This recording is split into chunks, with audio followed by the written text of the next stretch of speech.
నమస్తే. శ్రీ పరంజ్యోతి అద్భుతం. తమిళనాడులోని కోయంబత్తూరుకి చెందిన సరస్వతి గారి అనుభవం ఇది. శ్రీ పరంజ్యోతి అమ్మా భగవానులతో ఈ జ్ఞానోదయ యాత్ర అద్భుతమైన అనుభవం.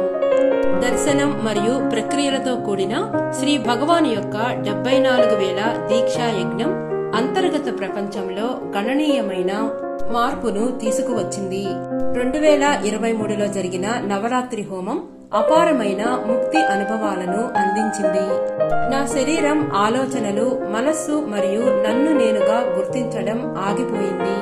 వ్యక్తి లేడని నేను స్పష్టంగా చూడగలను. ఉనికిలో ఉన్నదంతా వివిధ పరిస్థితుల ఆధారంగా ఉత్పన్నమయ్యే మరియు ఆగిపోయే కొన్ని వ్యక్తిత్వాలు. కాబట్టి భవిష్యత్తు గురించి బాధ లేదా భయం లేదు. అన్ని ఘటనలు జరిగినప్పుడు నేను వాటిని తీసుకోగలుగుతున్నాను. అంతర్గత సంఘర్షణ లేనందున శక్తి లోపించడం లేదు.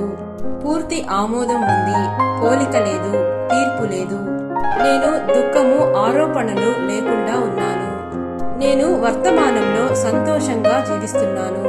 భవిష్యత్తు గురించి ఎలాంటి భయం కానీ, గతం గురించి పశ్చాత్తాపం గాని లేవు. జీవితంలో ఎదురుచూసే సానుకూల దృక్పథం మాత్రమే ఉంటుంది.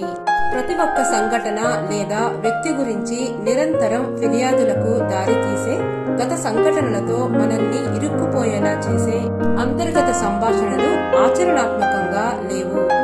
నేను మెరుగైన జీవితాన్ని మంచి వ్యక్తిగా, మంచి అనుభవంతో, మంచి అవకాశాలతో, మంచి కార్యాచరణతో జీవిస్తున్నాను.